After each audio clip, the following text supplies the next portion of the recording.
Madeline Tran never liked her mother's antique rug. It smelled faintly of mildew and some old perfume her mother, Lien, used to wear back in the 80s. The floral pattern had faded under decades of sun and footsteps, and the corners curled with stubborn rebellion. But for some reason, Lien insisted it stay untouched in the center of the living room, like a sacred relic.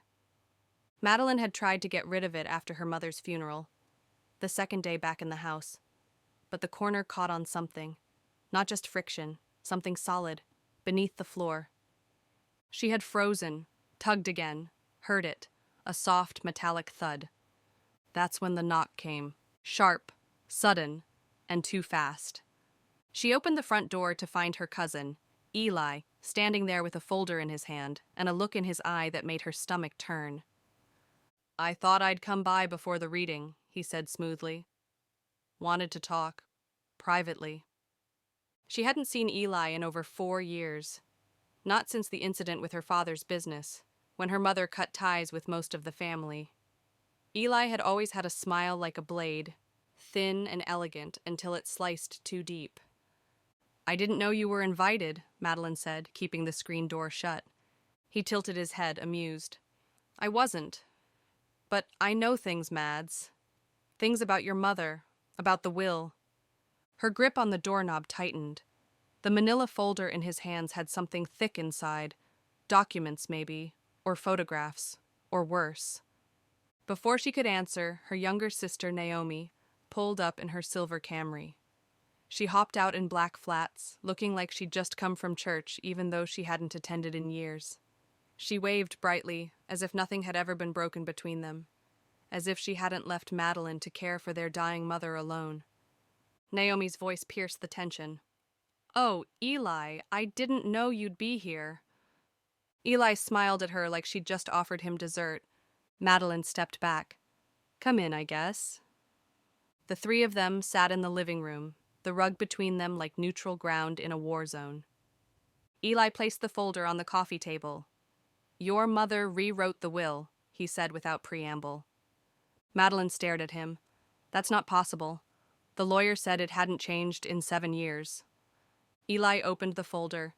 Inside was a single handwritten page, yellowed and creased, with their mother's looping, unmistakable script. It was dated 10 months ago. "I found this in one of the safe deposit boxes under her name," Eli said. "She never told you?" Madeline's pulse stuttered. Naomi leaned forward, eyes wide. "What does it say?" Eli held it up, reading aloud. "If something happens to me and this never reaches the court, know this. I leave everything, the house, the garden, the savings, the old jewelry and the piano bench, to Madeline. She stayed. She sacrificed. She deserves peace." The air stilled.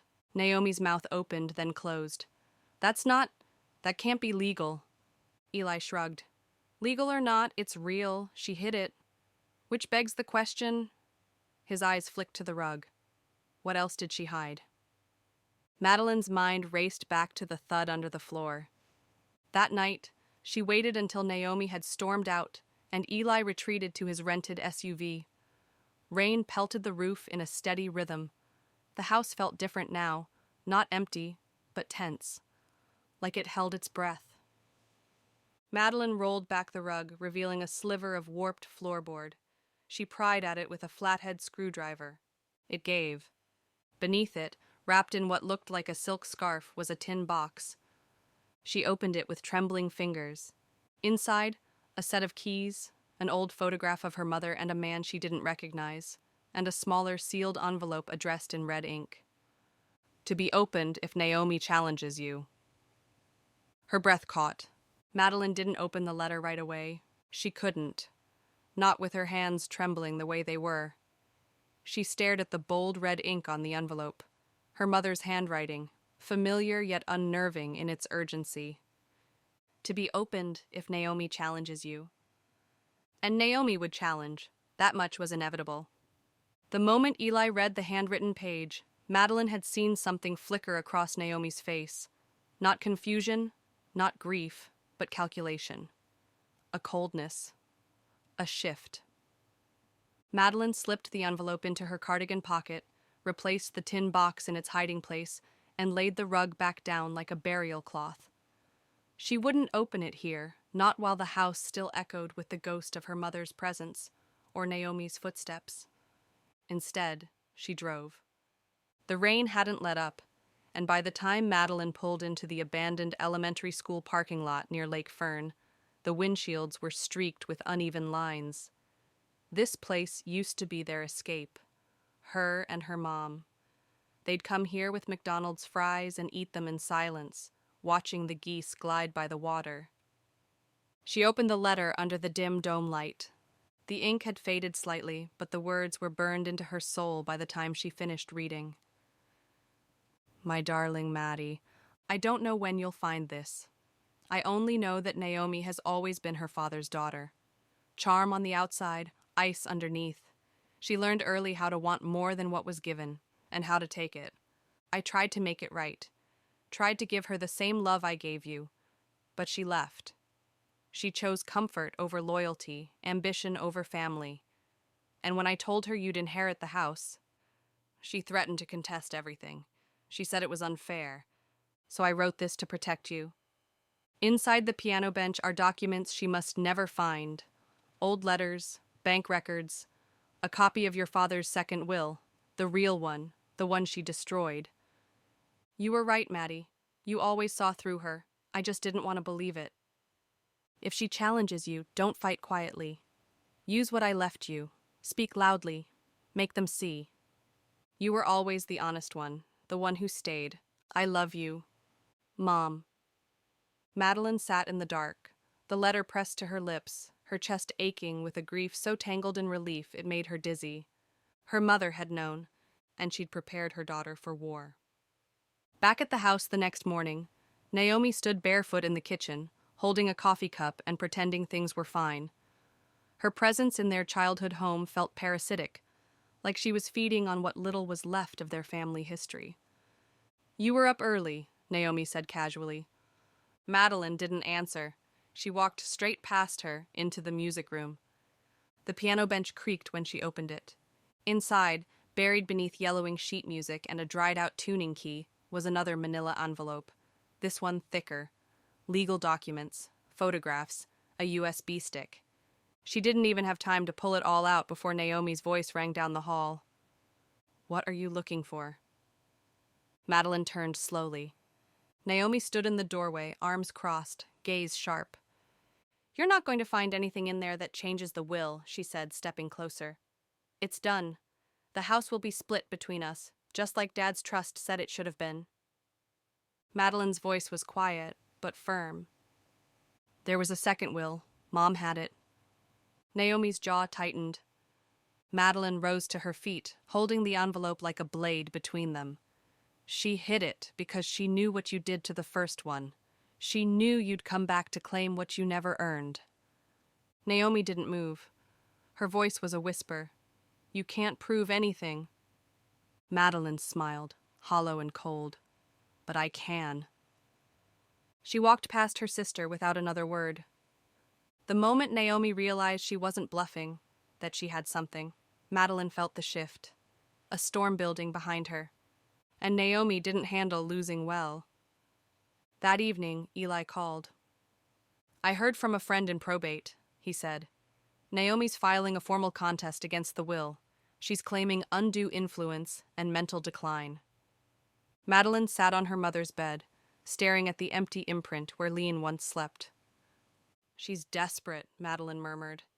She's dangerous, Eli corrected. You need to lawyer up. Now. Madeline reached over and touched the envelope beside her, her mother's last defense. I'm ready, she said. But in the back of her mind, something else stirred. A memory, a conversation she barely recalled from her teenage years. Something about her father's safe, and a key her mother said was hidden. You'll know where to find it, if you ever need to, Leon had whispered once. Madeline stood slowly, her gaze drifting toward the baseboard in the master closet. There were still things buried in this house, and Naomi wasn't the only one trying to unearth them. The closet smelled like cedar and thyme. Madeline crouched low, her knees pressing into the worn beige carpet, her flashlight sweeping across the baseboards.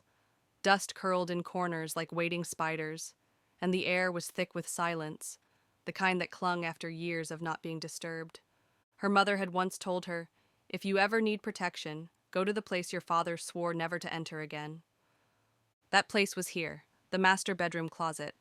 Her father, Leonard, had stopped sleeping in this room 5 years before his death, after a particularly brutal argument with her mother about a woman Madeline never met. He moved into the guest room and never returned. It wasn't just marital tension, it was shame. And shame was a great place to hide things. Madeline's hand brushed against a knot in the wood. It wasn't symmetrical. She pressed it. Click. A small, square piece of the baseboard popped loose, revealing a hollow behind it. She reached in. A small iron key, rusted at the teeth but still whole. She sat back on her heels, heart thudding. What had her father locked away? Downstairs, Naomi was waiting. She leaned against the kitchen island, scrolling through her phone like she owned the house already. "We need to talk," she said without looking up. Madeline didn't answer. She opened the pantry door instead, where an old wine rack stood at the back. Behind the lowest drawer was a fireproof box built into the wall, a box only her mother and father ever touched. The key slid in, it turned. Inside were two things: a brown leather ledger bound by a red cord, a velvet pouch heavy in her hand. She opened the pouch first. Jewelry, not the kind their mother wore, but vintage, valuable. Gold, gemstones, 2 watches, 1 still ticking. Inheritance, undocumented. Madeline glanced toward the kitchen. Naomi didn't know about this. Then she untied the ledger. What she found made her breath catch. The pages were filled with records of money, transfers from Leonard's business accounts into something labeled Family Preservation Fund. But the names listed weren't hers or Naomi's. They were for someone else, repeated again and again. Cecilia Dinn, Cecilia Dinn, Cecilia Dinn. Madeline's pulse skidded. She knew that name. Cecilia was the woman her mother accused her father of loving. The woman who disappeared after the fight that split the house in two. Everyone said it was an affair. Her mother never forgave him. But she never spoke of it again either. And now, he had paid her. Monthly. Quietly. For years. There were even references to a child support account. No name. Just initials. R.D. Madeline's thoughts spun. Her father had another child? Outside, Eli's car returned. Madeline met him at the door before Naomi could. "I found something," she said, voice low. He followed her into the den, where she laid the ledger open across the coffee table. His eyes scanned quickly, then narrowed. "This could blow everything up," he said. Naomi appeared behind them like a shadow. What could? Madeline didn't flinch. "Our father had a second family." Naomi's eyes flickered. "That's not—" "He hid it," Madeline said. "But Mom knew. That's why she locked him out. That's why she rewrote her will." Naomi crossed her arms. "This doesn't prove anything." Madeline picked up the ledger. "It proves motive. It proves why Mom wanted me to have everything. Because I was the one who stayed, who cared for her, who didn't destroy every truth she built this house on." Naomi's face tightened, her voice barely a hiss. "You think being the obedient daughter gives you moral superiority?" Madeline stepped closer. "I think being honest does." They stood inches apart, the house holding its breath between them. Eli finally spoke. "We need to find R.D." Madeline nodded. Naomi didn't, but the silence in her eyes said everything. She already knew who R.D. was. Later that night, Madeline couldn't sleep. She sat by the window in her old bedroom, watching the rain ripple across the driveway. Her mother's letter lay folded on her lap, but her mind was on the initials in that ledger. R.D., the D was unmistakable. Dinn, Cecilia's surname. Could her father have fathered a child with the woman who almost broke their family? If that child was real and still alive, they might have a claim to the estate, a legal one. She reached for her phone and did something she hadn't done since high school. She searched for Cecilia Dinn, East Riverside. A few results popped up, old records, a bakery lease, a death notice from 3 years ago, and then a photography portfolio. Robin Din, Moments in Light. She clicked it. A young woman stared back at her in a professional portrait. Early 20s, dark eyes, long hair, pulled into a bun. Her smile looked oddly familiar. Madeline's hand trembled, her father's eyes, her mother's nose. She wasn't just real, she was family. Madeline drove across the bridge at sunrise, the city skyline wrapped in lavender fog. The air was thick with the kind of tension that settled deep in the chest. Not fear, not anticipation, but something quieter, a reckoning waiting to happen. Robin Din's photography studio sat in a renovated garage on the edge of East Riverside. The signage was small, hand-carved, elegant. Moments in Light. It looked nothing like her father's world, cold offices and financial briefs. This place had warmth, color, life. She hesitated outside the door. What would she even say? Hi, I think we share a father. Also, you might be about to inherit part of a house filled with ghosts. She almost left, until the door opened. A young woman with a film camera slung around her shoulder stepped out. Almond eyes, loose curls tucked under a bandana, an oversized cardigan with coffee stains at the cuff. She paused when she saw Madeline. Their eyes locked. Something passed between them, an ache, maybe, or a memory they didn't share but still both carried. Hi, the woman said cautiously. Madeline swallowed. Are you Robin? I am. I think we need to talk. They sat in the back room of the studio, surrounded by framed portraits of couples laughing in meadows, newborns wrapped in flannel, old women blowing birthday candles in nursing homes. Robin offered her a mug of green tea. Madeline didn't touch it. She opened the brown leather ledger on her lap and turned it so Robin could see. My father, Leonard Tran, made regular deposits to your mother for nearly a decade. After he passed, they stopped. But before that... She tapped the initials. RD. Robin didn't flinch. I know who he was. Madeline sat still. I found out when I was 15. My mom told me on a Tuesday. I was folding laundry and said something about how I didn't look like Uncle Dewey. She broke down crying. Robin's smile was bitter. She said he was a man who couldn't choose, couldn't face what he ruined. Madeline blinked. Did you ever meet him? No, Robin said simply. But I saw him once. At a funeral. He stood across the parking lot, staring. I didn't know it was him until later. My mom said she made him promise to stay out of my life. Silence stretched. I didn't know he had another family, Robin said quietly. Not until last year, after my mom passed. I found old letters, receipts. Madeline stared down at the mug, her reflection warped in the green tea. There's a will, she said. My mother changed it before she died. She left everything to me, but now my sister's challenging it. And this, she gestured to the ledger, this changes everything. Robin raised an eyebrow. Are you here to accuse me of something? No, Madeline said quickly. I'm here because you might have a claim, to the house, to the estate. Robin laughed, dry and tired. I live in a studio. I barely break even shooting weddings. I don't want your house. Madeline leaned forward. You don't understand. Naomi will use this against me. She'll twist it to say I lied or that Mom didn't know about you. But she did. She wrote me a letter, told me everything. Robin grew quiet. Her fingers picked at a tear in her jeans. So, what do you want from me? I want you to tell the truth if you're ever asked, that you're his daughter, that you never asked for anything, that my mother wasn't wrong to leave the house to me.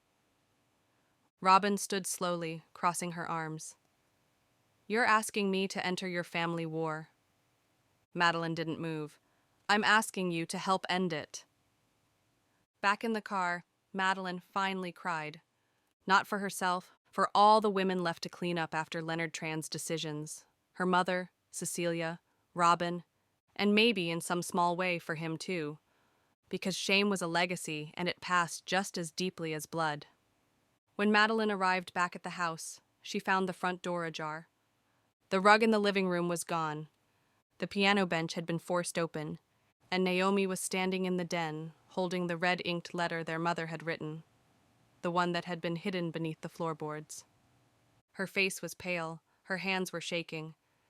"You lied to me," Naomi whispered. "You hid everything." Madeline didn't look away.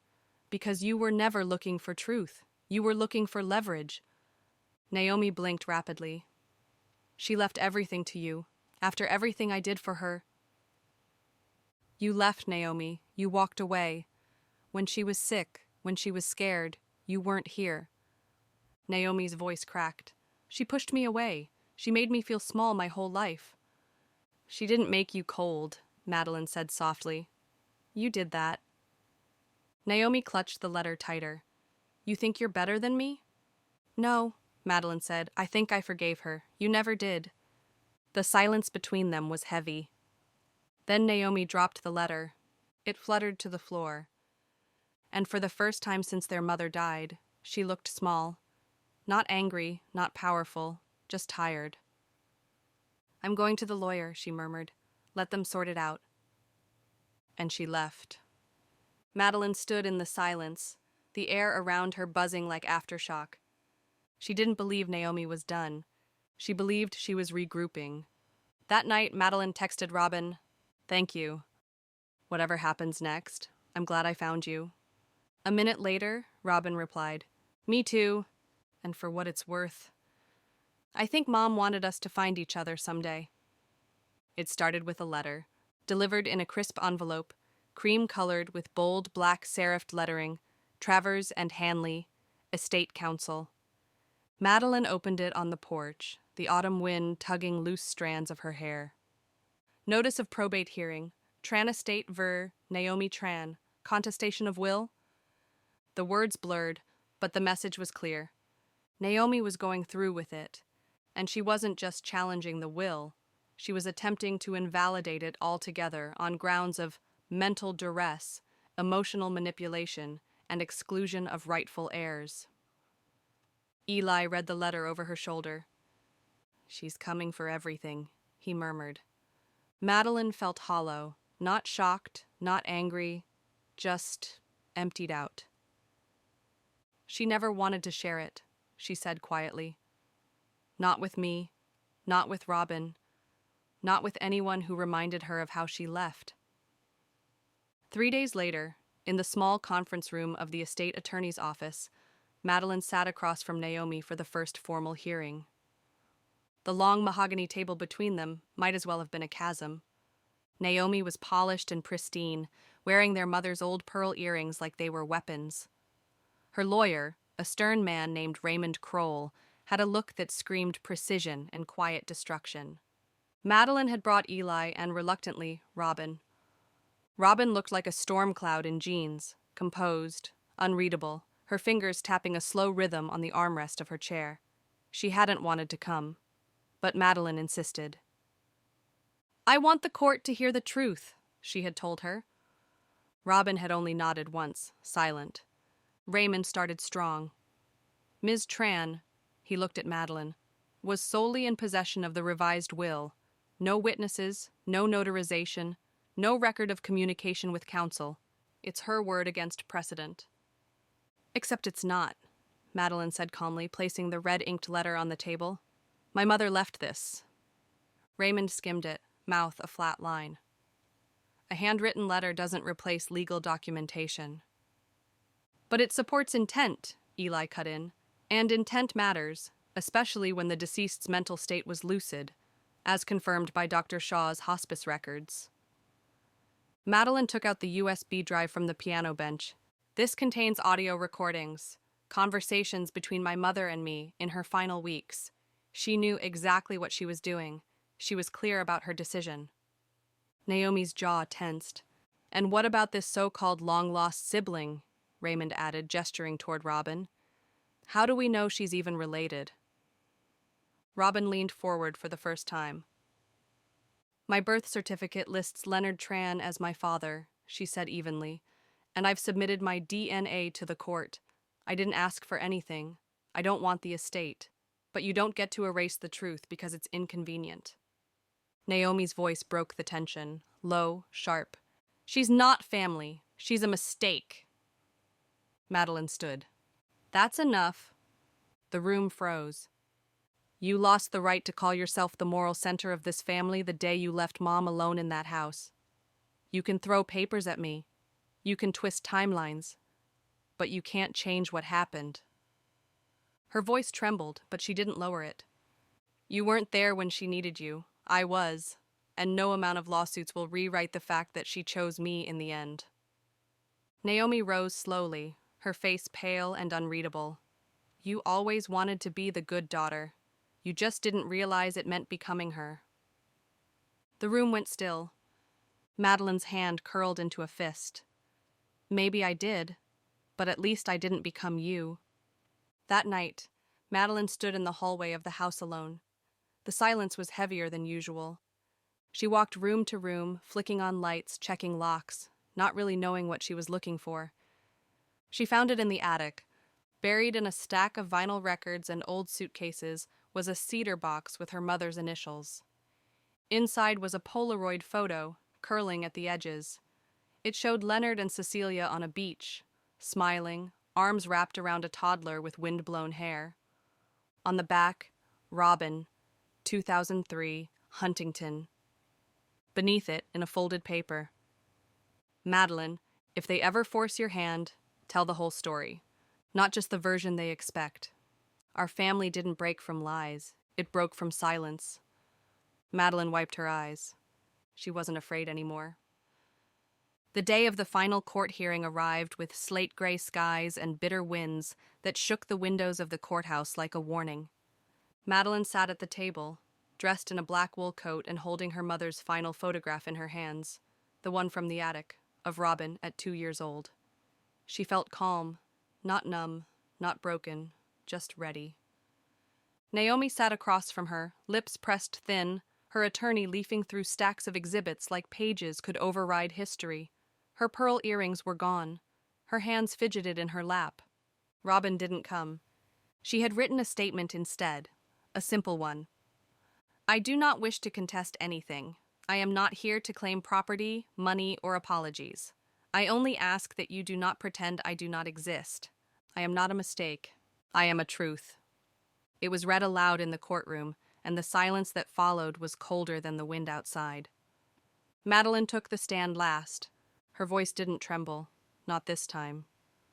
My mother was not perfect, but she was deliberate. She rewrote her will to give the house to me, not because she loved Naomi less, but because she saw what needed to be preserved.